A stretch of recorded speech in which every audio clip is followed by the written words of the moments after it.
Olá, povo lindo, povo de Deus, gente do reino, gente da melhor qualidade, gente que maneja bem a palavra da verdade. Eu sou o pastor Maurício Lourenço e gostaria de convidar a você juntos para irmos nesse devocional, aprendermos um pouco mais da palavra de Deus. Hoje o nosso tema é Restaurados para restaurar. Esse texto se encontra no Salmo 126 e eu gostaria de compartilhar com você agora, nesse momento, no qual diz assim: Quando o Senhor trouxe os exilados de volta a Sião, foi como um sonho. Nossa boca se encheu de riso e cantamos de alegria.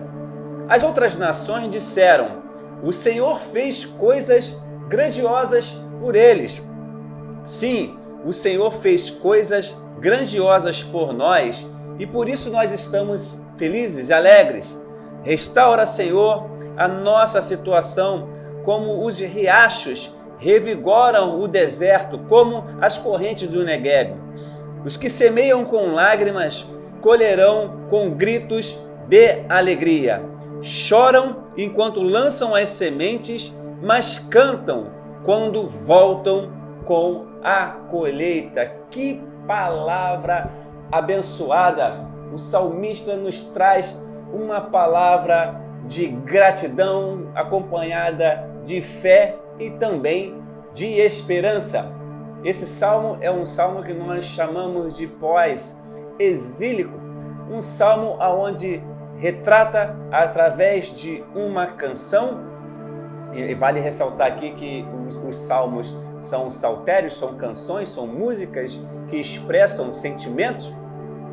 E os salmos também têm uma particularidade onde são os únicos livros na Bíblia, porque são 5 livros no total, onde não temos aqui a informação de Deus falando ao homem, mas na verdade, através das suas expressões, através dos seus sentimentos, ali relatados através de canções, essas pessoas, elas expressam os seus sentimentos, colocam suas emoções através dessas canções. Então ali você vai ter salmos de ação de graça, você vai ter salmos de lamento, salmos imprecatórios, você vai ver muitas das vezes esse sentimento aflorado através de alguns salmos. Mas dito isso, eu quero aqui pensar no Salmo 126, que mostra algo muito importante também para os nossos dias. Vejam, o povo de Israel fora exilado na Babilônia no ano de 586. Estamos falando aqui do reino de Judá, aonde ali no ano de 586, através de uma ordem do próprio Deus, como uma espécie de disciplina ao povo de Israel, por conta da sua desobediência, por conta da idolatria e virar, entre aspas, as costas para Deus, ignorando a voz de Deus pelos profetas. E assim, de fato, isso vai ocorrer, muito bem declarado pelo profeta Isaías, também pelo profeta Jeremias. De fato, isso aconteceu. Nabucodonosor invade a Babilônia na sua terceira incursão e ali são levados algumas pessoas, a totalidade ali de mais ou menos 10 a 15 mil são levados ali na Babilônia para serem exilados. Dentro dessas pessoas temos nobres, temos pessoas importantes, tem sábios, tem pessoas muito importantes ali nesse momento em que são levados para ali participarem dessa, eu posso dizer assim, pedagogia de Deus acerca do povo de Israel.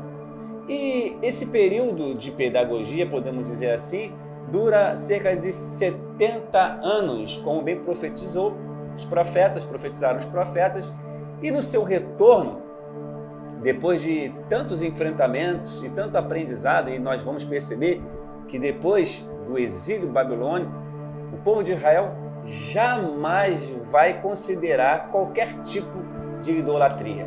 Eles vão entender de verdade que agora somente e de fato de verdade somente a Deus deve ser adorado, o Deus Criador do universo. Então, quando a promessa ela se cumpre, há uma felicidade, há uma alegria que envolve aqueles que estão voltando e aqueles que estão retornando. É uma pequena parte, porque já se passaram mais de uma geração, são 70 anos e mais um pouco depois, se formos considerar também o período persa. Muitos não voltam, mas aqueles que voltam com esse sentimento. Na verdade, eles vêm com um sentimento como se fosse um saudosismo. Eles ficam pensando, porque de fato isso está acontecendo, a promessa está se cumprindo. Só que tinha muita coisa para se fazer, existia muito trabalho a se fazer. Jerusalém estava destruída e agora não existe mais, até então, um templo, não havia mais o Palácio de Davi, os muros estão sendo reconstruídos. Aí, a partir disso, Zorobabel começa a construir o segundo templo. E também nós temos ali a inserção da palavra através de Esdras. Com isso, tudo isso muito fresco, acontecendo ali de uma forma urgente. Mas se tem uma coisa que Israel não vai deixar de fazer, assim como diz esse salmista no seu relato, é ser grato a Deus. Ser grato ao Senhor por terem conseguido honrar a Deus no sentido da obediência e uma vez aprenderem. Vale lembrar que o profeta Ezequiel, ele escreve no capítulo 36 do seu livro que o retorno, a vontade de que o povo voltasse, embora o desejo fosse muito forte, mas essa iniciativa também é uma iniciativa prioritária de Deus, porque ele vai escrever que o Senhor que coloca um coração novo, um coração de carne, é o Senhor que coloca um novo espírito, é o Senhor que vai fazer florescer no deserto. Então, e o Senhor vai dizer, através do profeta Ezequiel, que tudo isso está acontecendo pela vontade do Senhor. E por sinal, nós estamos trabalhando nesse bimestre sobre a vontade de Deus. Então, a volta de Israel, mesmo em meio ao sofrimento, mesmo em meio ao cativeiro, mesmo passando por tribulações, circunstâncias, momentos difíceis, eles reconhecem que, através da gratidão, tudo aquilo que o Senhor tem feito por esse povo, porque a iniciativa é de Deus, não só para Israel, porque Deus tem um plano maior. O propósito e a vontade de Deus é muito maior do que Israel. Israel é parte do processo.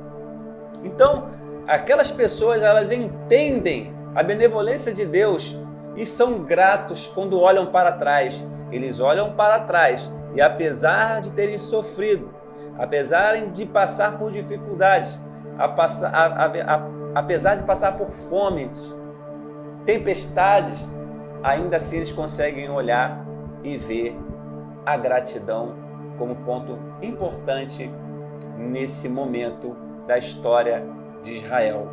E muitas das vezes acontece conosco também. Nós passamos dificuldades, enfrentamos os nossos cativeiros, sofremos a pedagogia de Deus e ficamos por um momento como quem sonha. Ficamos ali, naquele momento, sonhando com uma expectativa. Na verdade, essa esperança de que algo vai acontecer, porque o Senhor, Ele na sua pedagogia, Ele pratica a pedagogia, mas Ele tem um resultado final de tratamento e de cura. Assim foi com o povo de Israel e assim também é conosco. Então, quando nós olhamos para trás e podemos observar quão bom tem sido o Senhor para com cada um de nós. Quão bom tem sido o Senhor para com a nossa casa. Quão bom tem sido o Senhor para com a nossa igreja, para o nosso dia a dia, com o nosso país. Quão bom tem sido o Senhor. Então precisamos ter esse sentimento, viver de verdade isso, a gratidão. Eu não consigo entender como pessoas não conseguem agradecer a Deus. agradecer a Deus por tudo que Ele faz todos os dias. Nós somos privilegiados e abençoados pelo Senhor. Então lembre-se, a gratidão é fundamental para ter uma vida em abundância. Segundo ponto importante aqui que o texto vai tratar é a questão da fé. Nós temos aqui na fé, a fé naquilo que acontece no presente. Vejam, Israel está reconstruindo a sua história, mas não sozinho, está reconstruindo a sua história com Deus, a partir do arrependimento, a partir da gratidão. Eles chegam num cenário onde existe deserto, onde as coisas estão ainda de uma forma lenta acontecendo, tentando recuperar a sua boa imagem, recuperar o seu nome. E ali eles lembram que precisam ter fé. Fé naquele que prometeu que levaria para a Babilônia e que iria trazer de volta, mas iria trazer de volta, e como eu disse aqui, profetizado pelo profeta Ezequiel, ele mesmo diz que a iniciativa é dele e que ele não desampararia o seu povo. E nós iremos ver, aí o salmista coloca de uma forma muito linda, as correntes do Negueb, que de fato são as águas que correm no deserto, trazendo vida aonde não tem vida. Esse fenômeno acontece lá até hoje, e isso você pode colocar nos vídeos, você vai perceber, né, no meio do deserto, aquela coisa linda, as águas surgindo do nada, né, e a coisa mais extraordinária, você vê ali a promessa de Deus se cumprindo. Então, quando o salmista coloca essa espécie de um refrigério, a vida que passa por esse rio, que chega no lugar onde nada tem, trazendo vida. Se nós observarmos no nosso próprio país, né, o Brasil é riquíssimo nessa questão das águas, nós vamos perceber que aonde, isso é fato, não precisa nem rodar muito, você vai perceber próximo da sua casa, aonde tem um rio, aonde tem água, tem vida, existe verde, existe beleza, existe alegria. Agora, onde tem deserto, onde existe sequidão, existe destruição, existe fome, existe morte, mas onde passa o rio de água viva, é aí que eu gosto muito de dizer isso, o rio de águas vivas que passa por nossa vida, passa pela nossa sequidão, trazendo essa esperança, trazendo essa fé para que possamos continuar.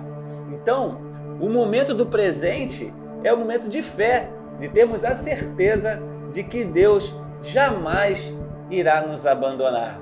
Então, mesmo que Ele tenha que fazer passar águas pelo deserto para fazer florescer, para trazer vida aonde não tem, esperança aonde não tem, Ele vai fazer por iniciativa dEle e pela vontade dEle. E por último, que o texto também nos ensina é olharmos para o futuro com esperança. Então, quando nós paramos para olhar para um futuro de esperança, pensando com a cabeça dos israelitas, eles tinham uma expectativa, eles tinham uma esperança de que a promessa que fora feita ao trono de Davi através do seu descendente, através daquele que viria para trazer de volta a honra, para trazer de volta a normalidade de Israel, trazer de volta um representante de Deus, um rei, aquele que vai governar por todos, aquele que está acima de todos os reinos. Havia essa expectativa no povo de Israel. E isso, de fato, olhando com esperança, nós podemos perceber que o projeto de Deus ele vai se cumprir na pessoa de Jesus Cristo. A esperança, o texto da Bíblia vai dizer que Jesus Cristo é a esperança da glória. Havia essa expectativa. Eles não sabiam que viria Jesus, mas eles tinham essa profecia ali latente entre eles. A expectativa era muito grande de que isso pudesse acontecer. É só você olhar para as Escrituras e vocês irão perceber que Israel estava debaixo do jugo dos caldeus, do Babilônia, estava debaixo dos persas, e depois, mais à frente, vai passar pelo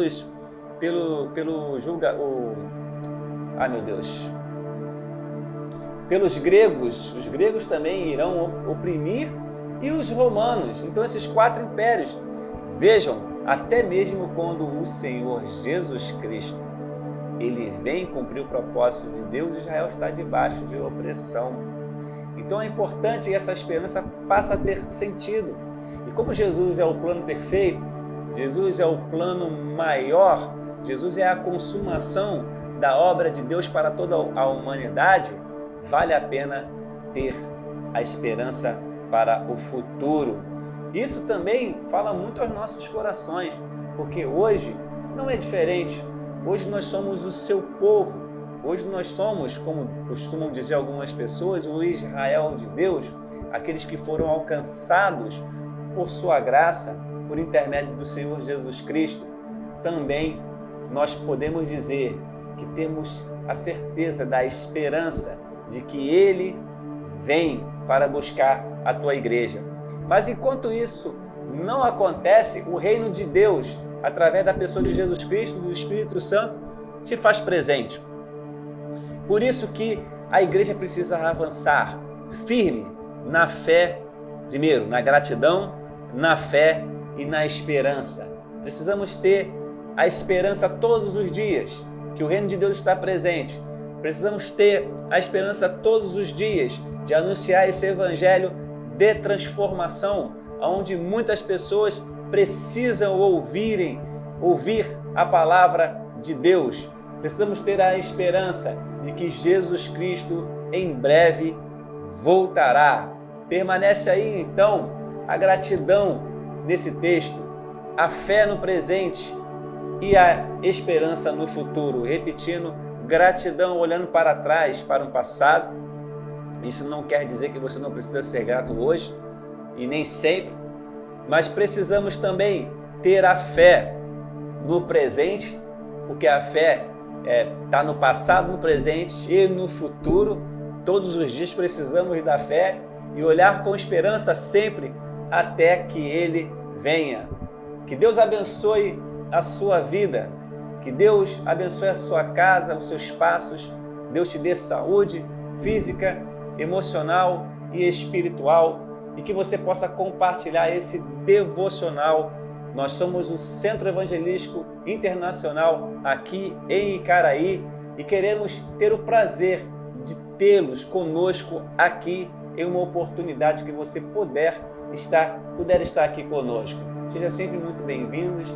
Esse é o nosso canal, você pode compartilhar, dá um clique aí, divulgue, né, esse canal, esse vídeo.